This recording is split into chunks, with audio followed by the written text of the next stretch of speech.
আজ আমরা আবার সাফল্য আর অসফলতার বিষয়ে কথা বলবো। সফল ব্যক্তি কে হয় এবং অসফল ব্যক্তি কে হয়, এই বিষয়ে আমরা আগে অনেকবার কথা বলেছি। প্রত্যেক ব্যক্তি সাফল্য লাভ করতে চান, কিন্তু প্রত্যেক ব্যক্তি সাফল্য লাভের এই কাজে সফল হতে পারেন না। এবার এটা কেন হয়, এর পেছনে কারণটা কি? কারণ হলো ভয়।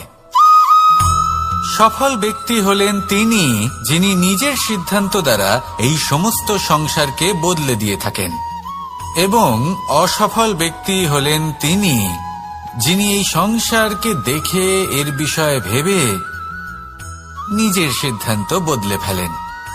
প্রয়োজন হল নিজের লক্ষ্যের বিষয়ে ভেবে দেখার, পথের বিষয়ে ভেবে দেখার।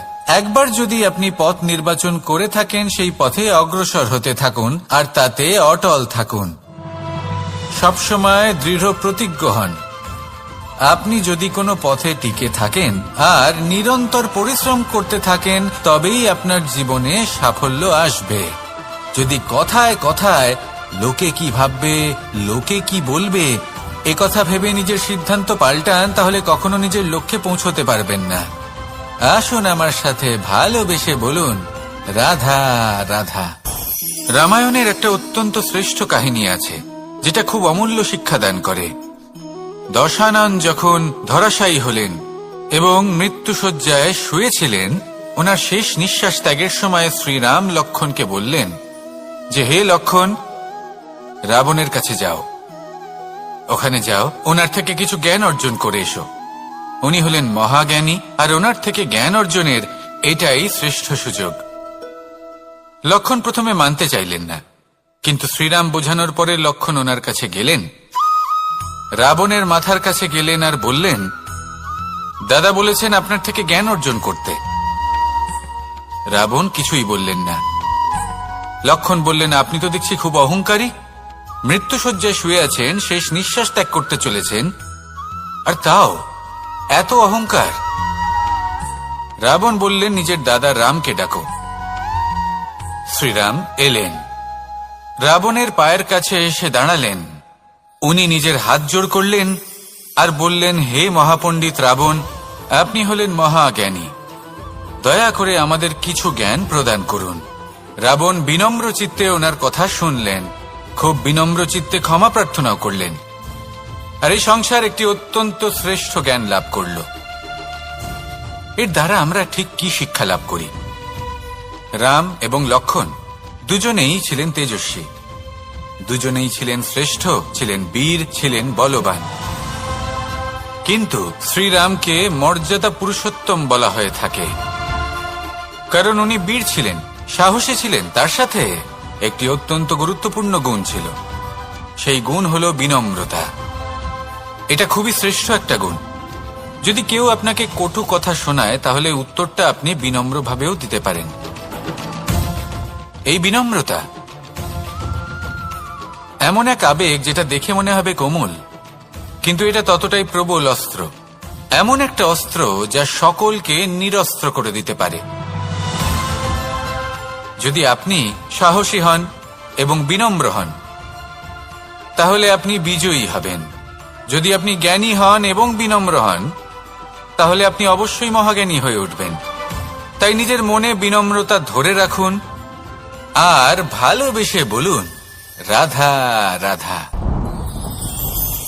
কখনো আমরা কোনো হাটে যাই, কোনো বিশেষ বস্তু কেনার থাকে, ওখানে যাই, গিয়ে অন্য কারোর কথা শুনে অন্য কোনো বস্তু কিনে নিয়ে আসি, অদরকারি জিনিস কিনে ফেলি। তারপর ভাবি যে আমরা এরকম কেন করলাম, এটা আমরা ভুল করলাম, আমার এটা করা উচিত হয়নি, আদি ইত্যাদি। মানুষ যখন জীবনে এমনই সিদ্ধান্ত নিয়ে বসে, এমন নির্বাচন করে, তখন সেই সিদ্ধান্ত নিশ্চিত রূপে তার ভবিষ্যতের জন্য অত্যন্ত গুরুত্বপূর্ণ হয়। কিন্তু যদি আপনি কোনো অনুচিত চয়ন করে ফেলেন, তাহলে মন খারাপ করবেন না, সেই গ্লানিবোধ নিয়ে কষ্ট পাবেন না, সামনে অগ্রসর হতে থাকুন। কারণ এই অনুচিত নির্বাচন আপনাকে উচিতভাবে জীবনযাপনের পথ দেখাতে পারে। এবার যদি আমি আপনাকে বলি যে আপনি আগুনে হাত দিন, সেটা কি আপনি করবেন? করবেন না। কেন? কারণ জীবনে কোনো না কোনো দিন আপনি একটা ভুল নির্বাচন করে আগুনে হাত দিয়েছিলেন। তারপরে আপনি শিক্ষা পেয়েছিলেন যে আমি জীবনে আর কোনোদিন আগুনে আর কিছুতেই হাত দেব না। এই জীবনও ঠিক সেরকমই। জীবনের সেই সব অধ্যায়, সেই সব সময় যা ব্যর্থ হয়েছে, সেটা নিয়ে ভেবে সময় নষ্ট করবেন না। সেটা থেকে যে শিক্ষা পেয়েছেন সেটা মনে রাখুন, আর যে অধ্যায় বাকি রয়েছে, যে সময় বাকি রয়েছে, তাতে কিভাবে সফল হওয়া সম্ভব সেই বিষয়ে ভাবুন। আর আমার সাথে ভালোবেসে বলুন, রাধা রাধা। নিজের নিজের অভিজ্ঞতাগুলো দেখে, তার পরিণাম দেখে প্রত্যেক মানুষের মনে একটা ধারণা জন্ম নেয়। প্রজন্মের পর প্রজন্ম যখন অগ্রসর হতে থাকে, এই ধারণাগুলোই কারণ হয়ে ওঠে যা মানুষের জীবনে তার শুভর, অশুভর, লাভের, ক্ষতির এই সব কিছুর আধার হয়ে ওঠে। যেমন ধরুন আপনি কোথাও যাচ্ছেন আর পথে বেড়াল রাস্তা পার করে গেল, সেটা অশুভ বলা হয়। কেউ হাঁচলে কাজ থামিয়ে দেওয়া হয়। বলা হয় যখন আপনি কোনো শুভ কাজ করতে যাবেন তখন মিষ্টি খেয়ে যাবেন, কাজ সফল হবে। যদি কোনো ব্যক্তি অনুচিত কথা বলে দেন, তার মানে অনুচিত কিছুই ঘটবে, আদি ইত্যাদি। এরকম অনেক সংখ্যক ধারণা আছে। কিন্তু সবকিছু যদি এরকমই হতো তাহলে প্রত্যেক মানুষ নিজের কথা দ্বারা নিজের বা অন্য কারোর জীবন স্বর্গতুল্য করে তুলত, নয়তো নরকে পরিণত করত। কিন্তু এরম কি আদৌ হয়? না। কারণ এই সব ধারণা, এই সব কিছু এর উৎস হলো মানুষের মন, তার মস্তিষ্ক। যখন আমরা কোনো বাক্য বা কোনো ধারণাকে একটু বেশি গুরুত্ব দিয়ে ফেলি, তার উপর একটু বেশি বিশ্বাস করে ফেলি, তখন যেটা হয়, তখন আমাদের এই ইচ্ছে শক্তি তার সঞ্চার হয় সেই বাক্যের মাধ্যমে। আর সেই জন্য সেই বাক্য আস্তে আস্তে ফলপ্রসূ হতে থাকে। এটা হলো মানুষের মনের শক্তি, তার মস্তিষ্কের শক্তি। এটা কখনো ভুলে যাবেন না। এটা প্রয়োগ করুন আর তার সদ্ব্যবহার করুন। একে প্রয়োগ করুন নিজের লক্ষ্যে পৌঁছানোর জন্য, শুভ কর্ম করার জন্য। আসুন আমার সাথে ভালোবেসে বলুন, রাধা রাধা। সবাই বলেন যে জীবনে কাদের সঙ্গ লাভ করছি সেটা খুব গুরুত্বপূর্ণ। এক ঝুড়ি ফলের মধ্যে যদি একটা পচা ফল আপনি রেখে দেন, তাহলে আস্তে আস্তে সমস্ত ফল পচে যায়। সেই জন্য কথায় আছে যে কুসঙ্গ থেকে দূরে থাকো। কিন্তু কি করা যায়? এই সংসার খুবই ছোট। যেখানে আমরা কাজ করি, যেখানে আমরা থাকি, যে পথে আমরা আসা যাওয়া করে থাকি, যে পথে আমরা ভ্রমণ করি, সেখানে এমন অনেক সংখ্যক ব্যক্তি থাকেন যাকে দেখে আমরা মনে করি যে এদের থেকে দূরে থাকতে হবে। তখন আমরা কি করতে পারি? তাদের কি আমরা পরিত্যাগ করব?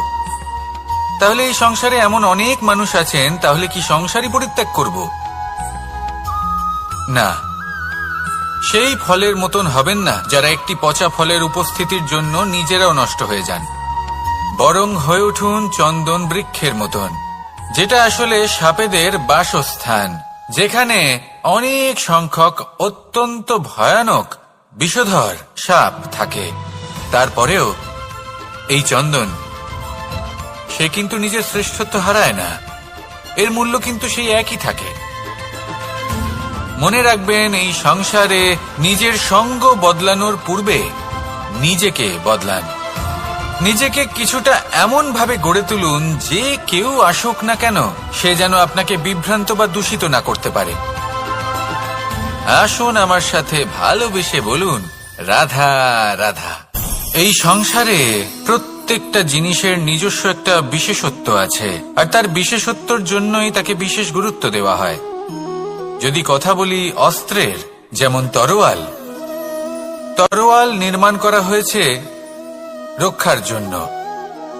কত তাড়াতাড়ি সে সামনে উপস্থিত শত্রুকে নিধন করতে পারে।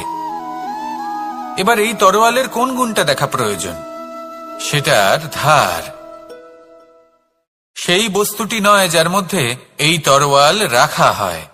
সেইভাবেই যদি আমি কথা বলি বানের, তাহলে এটা প্রয়োজনীয় নয় যে সেই বান কতটা তীক্ষ্ণ, কতটা বলশালী। এটা দেখা প্রয়োজন যে তার আকারটা কেমন। সে কি বাতাস ভেদ করে নিজের লক্ষ্যে পৌঁছতে পারবে? সেটা বেশি গুরুত্বপূর্ণ। সেই জায়গাটা নয় যেখানে সেই বাণ রাখা হয়। ঠিক সেইভাবে যদি আপনি কোনো মানুষেরই মূল্য বুঝতে চান, তাকে পরখ করে দেখতে চান, তাহলে তার জাতি, তার ধর্ম, তার রূপ, তার আকার, সেগুলো দেখে তাকে পরখ করতে চেষ্টা করবেন না। তাকে পরখ এই সব কিছুর ভিত্তিতে করবেন না। তার স্বভাবটা দেখুন, তার গুণ দেখুন, তার প্রতিভা দেখুন, তার কর্ম দেখুন, কারণ এটাই সেই ব্যক্তির আসল পরিচয়। এটাই হলো তার অস্তিত্ব। যখনই আপনি কোনো নর্তককে শ্রেষ্ঠ নৃত্য প্রদর্শন করতে দেখেন, তখন আপনি কিন্তু এটা ভাবেন না যে সে কোথা থেকে এসেছে, সে কি খায়, ওর বন্ধু বান্ধব কারা। আপনি তার নৃত্য দেখেন, ওর শিল্প দেখেন, সেটারই প্রশংসা করেন, সেটাকেই সম্মান করেন। সেইভাবে এই সংসারে সকলকে সম্মান করুন। আর এই সম্মানের আধার হওয়া উচিত তার গুণ, তার স্বভাব, তার কর্ম, তার রূপ আর তার বেশভূষা নয়। আসুন আমার সাথে ভালোবেসে বলুন, রাধা রাধা। এই সংসার বলে যে কৃষ্ণ হলো মহাযোগী। কেউ বলে যে কৃষ্ণ হলো সাংখ্য যোগের প্রবর্তক, কেউ বলে ভক্তি যোগের, কেউ বলে জ্ঞান যোগের, কেউ কেউ এটা মনে করেন যে অষ্টাঙ্গ যোগের প্রভু হলাম আমি। কিন্তু এই যোগ আসলে কি? যোগ বিষয়টাকে বোঝা খুব একটা কঠিন নয়, কিন্তু সেই যোগকে নিজের যাপনের অংশ করে তোলা হলো অত্যন্ত কঠিন, আর তার জন্য প্রয়োজন অভ্যাস। যোগ শব্দটার অর্থ হলো যুক্ত করা, আর এটা আমি ছোটবেলায় শিখেছিলাম। যখন আমার মাখন খেতে ইচ্ছে করত আর মা মাখনের সেই হাঁড়িটা ওপরে টাঙিয়ে রাখতেন, তখন আমরা ভাবতাম যে অত দূরে পৌঁছবো কি করে। তখন আমরা যোগের বিষয়ে জানতে পারলাম, আর তখন জানতে পারলাম যে সবথেকে গুরুত্বপূর্ণ যোগ আসলে কি? সহযোগিতা, সাহায্য। আমরা সব সখারা একসাথে জড়ো হতাম, একে অপরের পিঠের ওপর উঠে দাঁড়াতাম, আর তারপর আমরা ওই মাখনের হাঁড়ির কাছে পৌঁছতে পারতাম, আর তারপর আমরা সবাই মিলে সেই মাখন ভাগ করে খেতাম। সহযোগিতা, এটা অত্যন্ত গুরুত্বপূর্ণ। পাণ্ডবরাও মহাভারতে এটাই করেছিলেন। ওনাদের সাথেও কেউ ছিল না। একে অপরকে সাহায্য করে ওনারা অনেক বীরদের একত্রিত করেছিলেন। তারপর অবশেষে মহাভারতের এই মহাযুদ্ধে ওনারা জয়লাভ করেছিলেন। রামায়ণে রাম এবং লক্ষ্মণের সাথে কেউ ছিল না।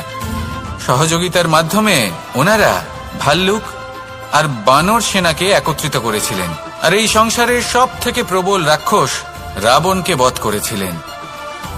মনে রাখবেন, একসাথে মিলে যদি আপনারা কর্ম করতে শেখেন, তাহলে এই সংসারে এমন কিছুই নেই যেটা আপনি অর্জন করতে পারবেন না। আসুন আমার সাথে ভালোবেসে বলুন, রাধা রাধা। সূর্য এই সংসারকে আলো প্রদান করে। সূর্যের মনে যদি নিজের তেজের জন্য অহংকার জন্ম নেয়, তখন তার অহংকার ভঙ্গ করে মেঘ। সূর্যের আলো পূর্ণরূপে ঢেকে দেয়। মেঘের মনে যদি নিজের গতি নিয়ে অহংবোধ জন্ম নেয়, তাহলে মেঘের অহংকার ভঙ্গ করে পর্বত। মেঘের গতি অবরুদ্ধ করে দেয়। এবার যদি পর্বত নিজের নিশ্চলতা নিয়ে অহংকার করে, তাহলে সেই অহংবোধ ভঙ্গ করে একটি মূষক। সেই বিশাল পর্বতে একটি ছিদ্র করে দেয়। এবার যদি মূষকের নিজের মনে অহংবোধ জন্ম নেয়, তাহলে জল তার অভিমান ভঙ্গ করে, সেই ছিদ্র দিয়ে প্রবেশ করে। আর যদি জলের মনে অহংবোধ জন্ম নেয়, তখন মানুষ বাঁধ নির্মাণ করে তার গতিপথ রুদ্ধ করে, জলের অহংকার ভঙ্গ করে। আর যদি মানুষের মনে অহংকার জন্ম নেয়, তখন সূর্য নিজের তাপ দ্বারা মানুষের অহংকার ভঙ্গ করে। এই সংসারে অহংকার প্রদর্শন করার কোনো প্রয়োজন নেই। আমাদের সবার মধ্যেই কিছু বিশেষ গুণ আছে, আর সবার মধ্যে কোনো না কোনো দোষও আছে। এই প্রকৃতি আমাদের কি শিক্ষা দেয়? কেউ একে অপরের সাথে লড়াই করে না, একে অপরের জন্য বাধা সৃষ্টি করে না, শুধু নিজের কর্ম করে। সূর্য নিজের প্রকাশ দ্বারা বনস্পতি এবং গাছপালাকে জন্ম দেয়। মেঘ বর্ষা সৃষ্টি করে লুপ্ত হয়ে যায়, আবার নির্মিত হয়। পর্বতের সেই নিশ্চলতা সেই বর্ষাকে একটা দিশা প্রদান করে, আর তারপরে তা ধারা হয়ে প্রবাহিত হয়ে যায়। এইসব কি? এইসব একটা সম্পর্ক, একটা চক্রের মতো। সবাই একসাথে নিজের কর্ম করে, তাই এই চক্র আবর্তিত হয়। এটা আমাদেরও করতে হবে, একসাথে মিলে কাজ করতে হবে। কারোর জন্য বাধা হয়ে উঠলে হবে না, কাউকে ছোট মনে করলে হবে না। এটাই করতে থাকুন, সবাই মিলেমিশে কর্ম করুন। প্রকৃতি আমাদের এই শিক্ষাই দেয়। আসুন আমার সাথে ভালোবেসে বলুন, রাধা রাধা। একটি সোনার মুদ্রা নিন, সেটা জলে ফেলে দিন, তারপর তুলে নিন, সেটা মাটিতে ফেলে দিন, আবার তুলে নিন, কাদায় ফেলে দিন, আবার তুলে নিয়ে হাতুড়ি দিয়ে তার উপর প্রহার করুন। তারপরেও সেই সোনার মুদ্রার মূল্য সেটাই থাকে যা আগে ছিল, তাই না? এটা হলো উদাহরণ সংসারের সেই প্রত্যেকটা জীবের জন্য, প্রত্যেকটা মানুষের জন্য। কখনো কখনো জীবনে সাফল্যের বদলে আমরা বিফলতা পাই। যতটা আশা করেছিলাম ততটা শ্রেষ্ঠ কর্ম করতে পারি না। কখনো বা আমরা ভুল করে ফেলি, কখনো আমরা অনুচিত কর্ম করে ফেলি, কখনো সংসার আমাদের বুঝতে পারে না। তার পরিণামস্বরূপ এই সংসার আমাদের নিন্দা করে, আমাদের উপেক্ষা করে, আমাদের বিষয়ে কটু কথা বলে, কখনো সামনাসামনি বা কখনো পেছনে। সংসার এমন একটা আচরণ করে যেন আমাদের সাথে কথা বলাটাই একটা বিশাল অপরাধ। এবার সেক্ষেত্রে কি করা উচিত? মনকে শান্ত করা উচিত। বেশিরভাগ ক্ষেত্রেই এমন সময় মানুষ এটা ভেবে বসে যে তার জীবনের কোনো মূল্যই নেই। তার মনে হয় যে সে এই সংসারে শুধু একটা বোঝার সমান। সে নিজেকে ঘৃণা করতে থাকে, ওর মনে হয় যে তার জীবন শূন্য। কিন্তু তা নয়। আপনি সোনার মুদ্রার মতো, যদি আপনার মধ্যে সেই গুণ থাকে, আপনি শ্রেষ্ঠ কর্ম করেন, আপনার মধ্যে সেই বিদ্যা থাকে, আপনি নিরন্তর প্রয়াস করেন, সৎকর্মের পথে এগোতে থাকেন, তাহলে আপনার নিজের যে মূল্য তৈরি হয় সেটা কোনো পরিস্থিতিতে কোনো ব্যক্তি আপনার থেকে কেড়ে নিতে পারবে না। শুধু নিজে ভেঙে পড়বেন না। এটা ভাবুন, যে সম্মান আপনি হারিয়েছেন সেটা আপনি কিভাবে ফিরে পেতে পারেন, তার জন্য কি করতে হবে। যে ধন আপনি হারিয়েছেন সেটা পেতে হবে কিভাবে, তার জন্য কি কি করতে হবে। শান্ত মনে সবটা ভেবে দেখুন, সিদ্ধান্ত নিন এবং অগ্রসর হন। আপনি এই সংসারের কাছে তেমনই হয়ে উঠবেন যেমন আপনার কর্ম হবে। যদি তা শ্রেষ্ঠ হয়, সবাই তাই ভাববে। আসুন আমার সাথে ভালোবেসে বলুন, রাধা রাধা। মানুষ যখনই কোনো পর্বতারোহণ করতে শুরু করে তখন সে বারবার পড়ে যায়, বারবার উঠে দাঁড়ায়, সামনে এগোতে চেষ্টা করে। কিন্তু যদি সে দৃঢ় নিশ্চয় করে থাকে তাহলে সে অবশেষে সেই পর্বতের শিখরে পৌঁছেই যায়। চলার পথে যদি বড় কোনো পাথর চলে আসে বা পর্বতের কোনো বড় অংশ সামনে আসে, তাহলে সে তার সাথে ধাক্কা খায় না, সে পথ বদলে নেয়। কিন্তু বাধা তাকে সবসময় পেতেই হয়, আর সেই বাধা সে পায় ছোট ছোট পাথরের দ্বারা। তাদের উপর পা পড়লে তার পা পিছলে যায় আর সে পড়ে যায়। এই ছোট ছোট পাথর হলো আমাদের জীবনের সেই ছোট ছোট সমস্যা, সেই ছোট ছোট ভুলগুলো যেগুলো আমরা অবজ্ঞা করতে থাকি। আমরা ভাবি এর দ্বারা কি বা ক্ষতি হবে, কিন্তু সেগুলোই অনেক সময় আমাদের অসফলতার কারণ হয়ে দাঁড়ায়। যত তাড়াতাড়ি সম্ভব এই ছোট ছোট পাথরগুলিকে জীবন থেকে তুলে ফেলে দিন। ভুল হওয়াটা স্বাভাবিক, কিন্তু তার মানে এই নয় যে বারবার সেই ভুলের পুনরাবৃত্তি ঘটবে। ভুলটা বুঝুন, সেটা স্বীকার করুন আর সেটা শুধরে নিন। যখন আপনি এটা করতে শিখবেন তখনই খুব তাড়াতাড়ি আপনি সেই শিখরে পৌঁছতে পারবেন। আর যখন পৌঁছে যাবেন তখন এই মন প্রসন্ন হয়ে বলবে, রাধা রাধা। আপনি কখনো পলাশ ফুল দেখেছেন? কি সুন্দর দেখতে, লাল রক্তবর্ণ, উজ্জ্বল, কিন্তু এতে কোনো সুগন্ধ নেই। সেই জন্য ওকে শুধু চোখ ভরে দেখতে ইচ্ছে করে। দেখবেন তাকে কিন্তু পুজোতে ব্যবহার করা হয় না, এই ফুল দিয়ে মালা বানানো হয় না। সেরকমই আমাদের জীবনে এমন অনেক ব্যক্তি রয়েছেন যাদেরকে সম্মান অর্জন করতে হয়। যদি আপনি কোনো উচ্চ বংশে জন্ম নিয়ে থাকেন এবং আপনার কাছে সবকিছু থাকে, ধন ঐশ্বর্য থাকে, সবকিছু আপনি আগে থেকেই পেয়ে গেছেন, তাও কিন্তু এই সংসার আপনাকে সম্মান দেবে না। ততক্ষণ পর্যন্ত দেবে না যতক্ষণ না আপনি নিজের অন্তরে গুণ জাগ্রত করছেন, শ্রেষ্ঠ কর্ম করছেন, নিজের অন্তরে ইতিবাচক মনোভাবের এই সুবাস জাগ্রত করছেন। যদি এসব কিছু করেন তাহলেই এই সংসার আপনাকে সম্মান দেবে। এবার এটা আপনার ওপরে নির্ভরশীল যে আপনি কি পলাশ ফুলের মতো হতে চান, নাকি অন্য কোনো ফুল হয়ে উঠতে চান যার সুবাস আছে, যে নিজের সুবাস এই সারা পৃথিবীতে ছড়িয়ে দেয়। আসুন আমার সাথে ভালোবেসে বলুন, রাধা রাধা। এই সংসারে একটা শব্দ আছে যার বিষয়ে মানুষ অত্যাধিক চিন্তা ভাবনা করে, আর সেই শব্দ হলো অস্তিত্ব, পরিচয়। প্রত্যেক ব্যক্তি এই সংসারে নিজের অস্তিত্ব করতে চায়, আর ছোট থেকে এটাই হয়। যখন আমরা শ্রেণীকক্ষে যাই, পড়তে যাই, তখন আমরা এটাই ভাবি যে আমরা নিজেদের অস্তিত্ব গড়ব, সুনাম অর্জন করব। সকল ব্যক্তি যাতে এটাই বলে যে এই হলো সর্বশ্রেষ্ঠ ছাত্র, আর এটাই আমাদের পরিচয়। কার্যক্ষেত্রেও আমরা ঠিক এটাই চেষ্টা করি, পরিশ্রম করতে থাকি এবং ভবিষ্যতে গিয়ে আমরা নিজেদের পরিচয় খুঁজে পাই। পরিচয়ের সাথে সাফল্য আসে, আর সাফল্যের সাথে আসে অস্তিত্ব।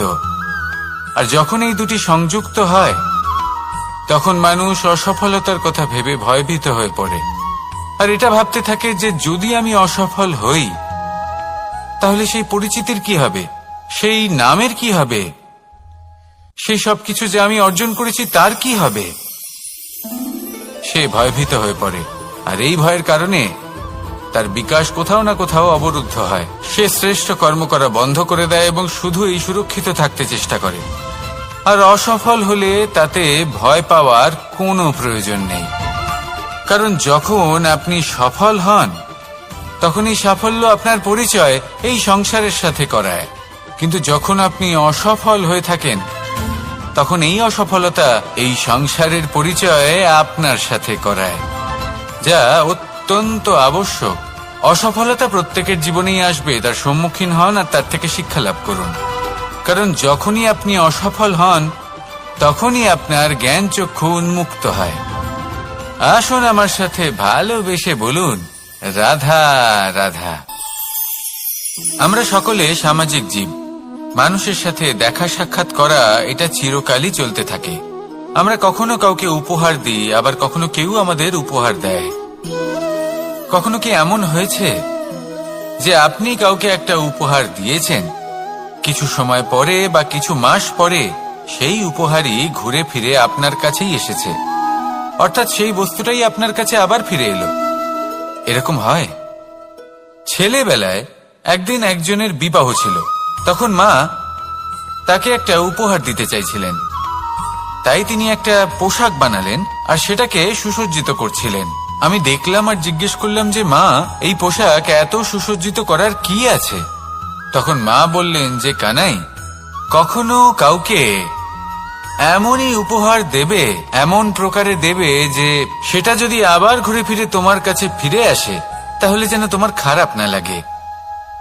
এটাই কিন্তু হয় আমাদের ব্যবহারের সাথে, কর্মের সাথেও এবং আমাদের কথার সাথেও। তেমনই আচরণ করবেন যে আচরণ আপনি সহ্য করতে পারবেন। যদি মুখ থেকে কটু কথা বেরোতে থাকে তখন নিজেকে সংযত করে নিন। সেই শব্দই প্রয়োগ করুন যেটা আপনি তার বদলে শুনতে চাইবেন এবং আপনার দুঃখও হবে না। কারণ আপনার কর্ম এমন একটা উপহার যেটা আবার ঘুরে ফিরে ফলস্বরূপ আপনার কাছেই আসবে। সেই জন্য নিজের আচরণ শুভ করুন, নিজের মানসিকতা শুভ করুন, নিজের মুখ থেকে মধুর বাণী নিঃসৃত করুন, আর এইভাবেই মধুর ভাবে বলুন, রাধা রাধা। পাশা নামক এই খেলাটি আপনারা নিশ্চয়ই খেলেছেন, না খেলে থাকলে দেখেছেন, আর যদি দেখেও না থাকেন তাহলে নিশ্চিত রূপে শুনেছেন। মহাভারতের এই মহাযুদ্ধ কোথাও না কোথাও এই পাশা নামক খেলার কারণে হয়েছিল। পাশারি, বিচিত্র খেলা, দান এইসবের কারণে কেউ নিজের মাথায় রাজ মুকুট পরিধান করেছিলেন, আবার সেখানেই পরাজিত হওয়ার জন্য কাউকে বনবাসও ভোগ করতে হয়েছিল। কিন্তু এই খেলা সমাপ্ত হওয়ার পরে সমস্ত ঘুঁটি আর এই পাশার ছক একই পুটলিতে স্থান পেল। এটাই হলো আমাদের জীবন। এই সংসারে আমরা জয় পরাজয়ের বিষয়ে এতটাই ভাবি, এত চিন্তা করি যে এই জীবনের খেলার আনন্দটাই উপভোগ করতে পারি না। আর অবশেষে কি হয়? কেউ জয়ী হন, কেউ পরাজিত হন, কিন্তু দুজনেই একই স্থানে পৌঁছে যান। প্রত্যেক ব্যক্তি মৃত্যুর পরে একটি নির্দিষ্ট স্থানেই পৌঁছতে বাধ্য,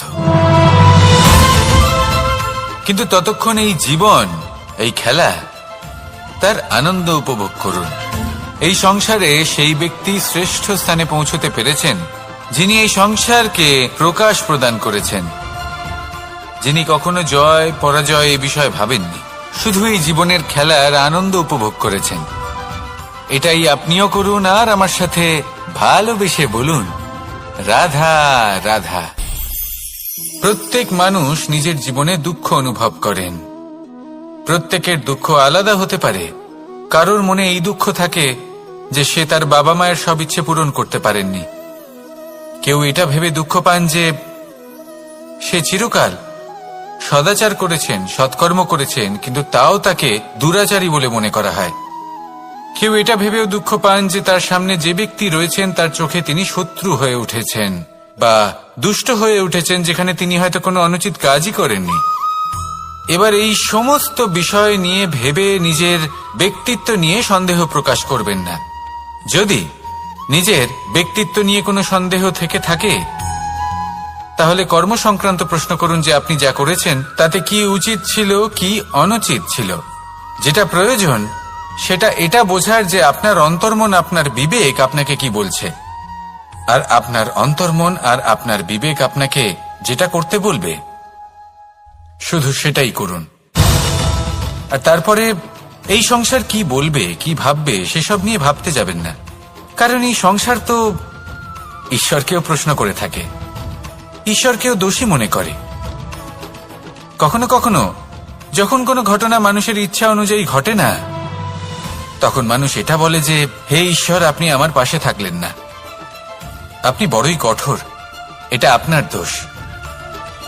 যেখানে বেশিরভাগ সময় হয়তো সে নিজেই নিজের কর্মফল ভোগ করছে, আর কখনো কখনো ঈশ্বর হয়তো তার জন্য আরো ভালো কোনো পরিকল্পনা করে রেখেছেন, কিন্তু মানুষ সেটা বুঝতে পারে না। তাই দিনের শেষে যেটা প্রয়োজন সেটা হলো নিজের মনের কথা বুঝতে হবে। আপনার বিবেক কি বলছে শুধু সেটাই করুন আর সামনে এগোতে থাকুন। আমার সাথে ভালোবেসে বলুন, রাধা রাধা। এই সংসারের অন্তের, এর বিনাশের প্রারম্ভ কিভাবে হয়? কোনো যোগের মাধ্যমে, কোনো ভয়ানক অসুরের আগমনে, নাকি প্রকৃতির রাগের কারণে? না, এই সংসারের বিনাশের প্রারম্ভ হয় আমি থেকে। এই আমি, এই তুমি, এটা আমি করেছি, ওটা তুমি করেছো, এটা আমার, ওটা তোমার, আদি ইত্যাদি।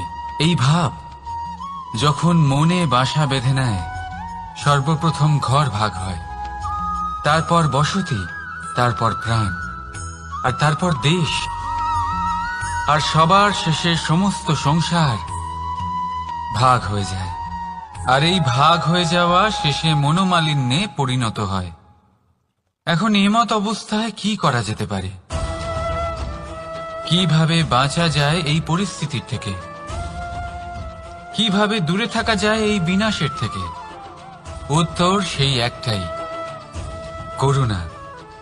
একে অপরের দরকারগুলি বুঝুন, একে অপরের সমস্যাগুলি বুঝুন, একে অপরের দুঃখের সাথী হয়ে দাঁড়ান, একে অপরের সুখের ভাগীদার হন। আর শেষে যখন এই আমি আমরাতে পরিণত হবে, তখন এই বিনাশ নিজে থেকেই দূরে চলে যাবে। তাহলে আমরাতে বিশ্বাস করতে শিখুন আর আমার সাথে ভালোবেসে বলুন, রাধা রাধা। এই মুদ্রা, এবারে ভাবুন এটাই আমাদের জীবন, জীবনের সুখ আর দুঃখ এই মুদ্রার, এই জীবনের দুটি দিক। কিন্তু যখনই আমরা ঈশ্বরের কাছে প্রার্থনা করি তখনই আমরা সুখ চাই, আর সেই সুখ আসেও। আর যখনই সেই সুখ আসে তখন ব্যক্তি সর্বপ্রথম তাকে ভুলে যায় যে দুঃখের সময় ওনার সাথে ছিলেন। আর এমত অবস্থায় উনি সাহায্য করেন না, উনি করেন উপকার।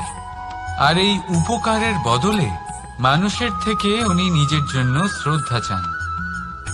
আর সেই শ্রদ্ধা, সেই চাহিদার কারণে উনি নিজেকে অন্যদের থেকে শ্রেষ্ঠ, অন্যদের থেকে ভিন্ন মনে করতে বিবশ হয়ে যান। আর আলাদা হবার কারণে তার মধ্যে জেগে ওঠে অহংকার, আর সেটাই হয় তার পতনের কারণ। এবার এতে কি করা যেতে পারে, কি চাওয়া যেতে পারে ঈশ্বরের কাছে? এই প্রশ্ন অবশ্যই মনে আসে। ঈশ্বরের কাছে চান সুখ, শুধুমাত্র ততটাই যাতে অহংকার না আসে, আর দুঃখ ততটাই যাতে শ্রদ্ধা না চলে যায়। রাধা রাধা। এই সংসারে এমন কিছুই নেই যা সব সময় একই থাকবে। যা কিছু নির্মাণ হয়েছে তা একদিন অবশ্যই ভেঙে পড়বে, কিন্তু এই ভেঙে যাওয়ার বিশ্লেষণ আপনি কিভাবে করবেন তা আপনার উপরে নির্ভর করছে। ওই আকাশের দিকে তাকান, ওই মেঘ, ওটাও ভেঙে পড়ে, কিন্তু নিজে ভেঙে পড়ার সাথে বর্ষাকে তৈরি করে যায়। মাটির ডেলা অবশ্যই ভেঙে পড়ে, কিন্তু ব্যবহারযোগ্য মাটির রূপ নিয়ে। এই ধরিত্রীর বুকে কোনো এক বীজ যখন ভেঙে পড়ে তখন ধরিত্রীর উপর এক বিশাল আকারের বৃক্ষ নির্মাণ করে। যদি জীবনে কিছু ভেঙে পড়ে তাহলে নিরাশ হয়ে পড়বেন না, নিজের সাহস হারাবেন না। ধনাত্মক দৃষ্টিভঙ্গি দিয়ে দেখতে চেষ্টা করুন। মনে করুন নিয়তি নিশ্চয়ই আপনার জন্য আরো ভালো কিছু ভেবে রেখেছে, যা ভবিষ্যতে আপনার প্রতীক্ষা করছে। ধনাত্মক চিন্তা ভাবনা করতে থাকুন, তারপর দেখবেন শ্রেষ্ঠ রচনা নিজেই তৈরি হবে। রাধা রাধা। চলতে থাকা, থেমে যাওয়া, বিশ্রাম নেওয়া, তারপর দম নিয়ে পুনরায় দাঁড়িয়ে পড়া, আর তারপর আবার সেই পথ চলা। এটা জীবনের অভিন্ন এক অঙ্গ, এটার থেকে আপনি পালাতে পারবেন না। কিন্তু এই অঙ্গকে আপনি নিজের জীবনে কিভাবে প্রয়োগ করবেন, কিভাবে তাকে কাজে লাগাবেন, সেই সিদ্ধান্ত আপনাকে নিতে হবে। যারা হেরে যান তারাও জীবনে থমকে যান, আবার যারা জেতেন তারাও দাঁড়িয়ে পড়েন। যারা হেরে যান তারা হাঁপিয়ে দাঁড়িয়ে পড়েন, যারা জিতে যান তারা দাঁড়িয়ে পড়েন সেই সর্বোচ্চ স্তরে পৌঁছে গিয়ে। এবার দাঁড়াতে তো আপনাকে হবেই, তা হতেই হবে। কিন্তু কখন, কিভাবে দাঁড়াবেন, ক্লান্ত হয়ে নাকি সর্বোচ্চ স্তরে পৌঁছে গিয়ে, সেই সিদ্ধান্ত আপনার। অবশ্যই দাঁড়িয়ে পড়ুন, কিন্তু ক্লান্ত হয়ে নয়, কারণ আপনাকে পুনরায় দাঁড়িয়ে পড়তে হবে, পুনরায় যাত্রাপথে এগোতে হবে এবং সর্বোচ্চ স্তরে পৌঁছতেই হবে। রাধা রাধা। স্বপ্ন, আমরা জীবনে স্বপ্ন দেখতে থাকি, সেটা পূরণ করার পূর্ণ প্রয়াস করে থাকি, কিন্তু এই স্বপ্ন পূরণ না হওয়ার পরিস্থিতিতে আমরা ভেঙে পড়ি, ছিন্ন বিচ্ছিন্ন হই। আর তারপরই বোঝা আমরা আগামী প্রজন্মের ওপর রীতিমতো চাপিয়ে দিই। আমরা এটাই মনে করি যে আমরা যেটা হতে পারিনি সেটা আমাদের সন্তান অবশ্যই হবে। আমরা যা কখনো পাইনি আমাদের সন্তান অবশ্যই তা পাবে। এটা যে অনুচিত সেটা আমরা ভাবি না, কিন্তু এটা ভুল, আর এই ভুল আমরা সকলেই করে থাকি।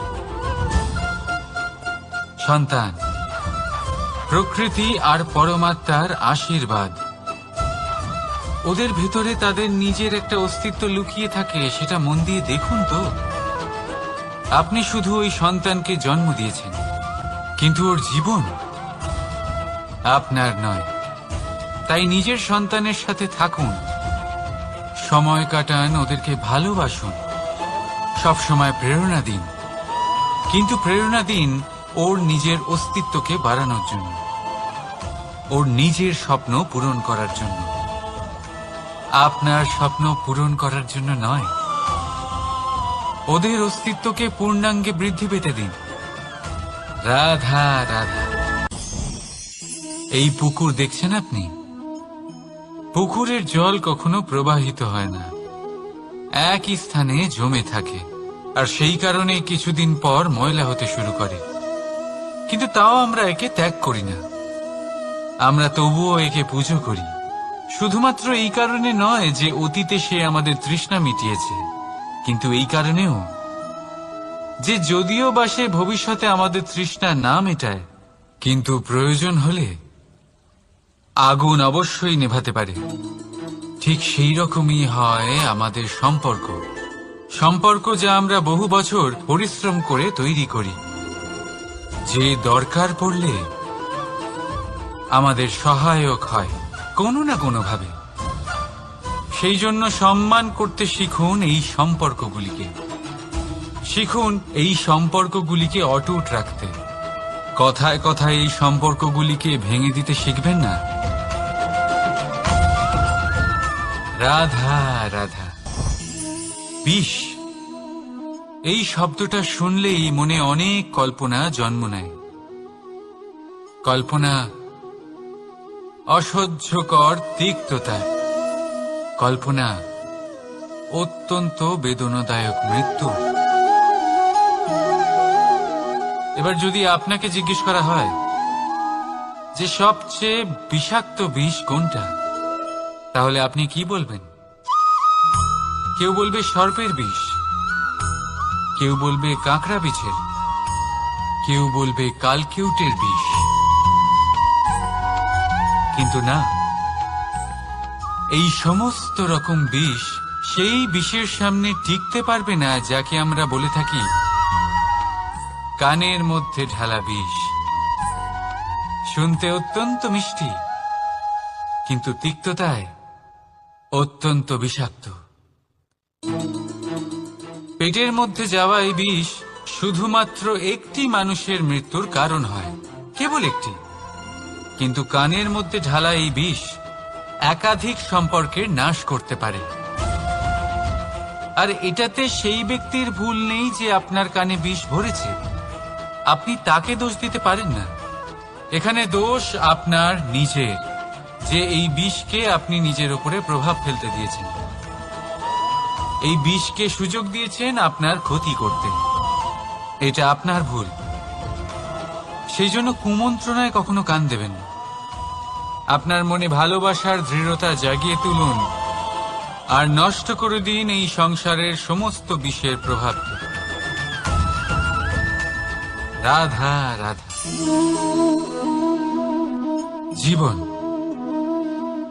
আমাদের এই জীবন সুখ আর দুঃখ, এই দুইয়ের মিশ্রণ। এদের সংমিশ্রণই জীবনের ভারসাম্য বজায় রাখে। এখন এই সুখ, সুখ এমন এক বস্তু যাকে সবাই খুঁজে চলেছে। দুঃখ এমন এক অনুভূতি যা সবার কাছে আছে। আমাদের প্রত্যেকের জীবনে সুখ আর দুঃখ আসতে থাকবে আর যেতেও থাকবে, এটা অবশ্যই জীবনে থাকবে। কিন্তু সফলতা, এটা সবার জীবনে আসে না। কেন? কারণ এই সফলতা সুখ আর দুঃখের দ্বারা প্রাপ্ত হয় না। সফলতা প্রাপ্ত হয় নিজের উপরে বিশ্বাস করতে থাকলে। আকাশের ওই সূর্যকে দেখুন, সূর্যের বিশ্বাস আছে নিজের উপর যে সে সমস্ত জগৎকে আলোকিত করতে পারবে, নিজের প্রথম রশ্মি দিয়ে অন্ধকারকে দূর করতে পারবে। সূর্য এই বিশ্বাস নিয়েই আসে আর কিছুক্ষণের মধ্যেই সমস্ত সংসার থেকে অন্ধকারকে বিনাশ করে ফেলে সে। তাহলে মনে রাখবেন, এই সুখের আভাস, এই দুঃখের অনুভূতি আসতেও থাকবে আর যেতেও থাকবে। শুধু নিজের উপরে বিশ্বাস রাখুন, তারপর দেখবেন এই সফলতা আপনার দাস হয়ে থাকবে। রাধা রাধা।